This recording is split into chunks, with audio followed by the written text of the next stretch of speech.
Sad tweet this week goes to Pete Dunne for a tweet that he posted 1 year ago. This is the first time that I believe I've ever awarded sad tweet honors to someone for a year-old tweet. But it'll be clear why in a second.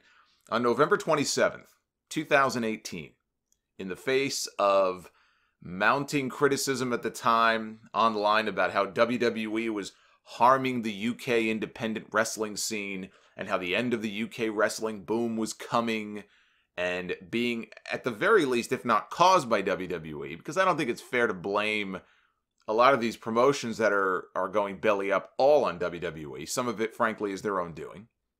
But at the very least, their demise being hastened by WWE. In the face of all of this, Pete Dunne stood up for the company that he worked for and posted this tweet. British wrestling is safe. Will continue to grow. The talent pool is deep. Your favorite wrestlers are achieving goals and taking steps in their career.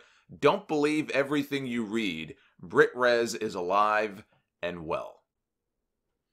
And while I would agree that they have a deep talent pool, even still in the UK, and it's great to see Pete Dunne and others achieving their goals, and I know Pete Dunne just recently moved stateside here, and we're going to be seeing him more on TV and in NXT. This tweet did not age well. This week came the news that IPW UK will be closing its doors at the end of this year.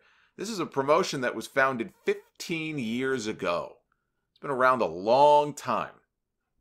And they had their own issues. I don't think it would be, again, fair to say that you can just blame WWE, their UK expansion, for this, although no doubt it did hurt them. I mean, how could it not? But there were also issues with the previous owner. You know, they probably should have changed their name after that because of that. If what I've read about those issues is accurate, they probably should have changed their name. But this makes at least 4 UK promotions by my count. There could be more. 4 promotions this year alone since that Pete Dunne tweet that have shut down or announced plans to shut down. Defiant Wrestling, the former What Culture Pro Wrestling, they were shuttered in August. Southside Wrestling ran its final show last month.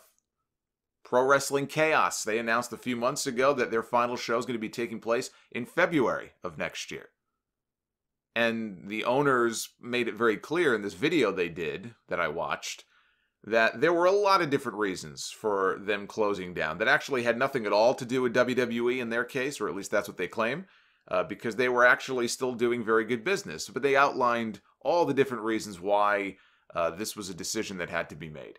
But here's the thing about this, right?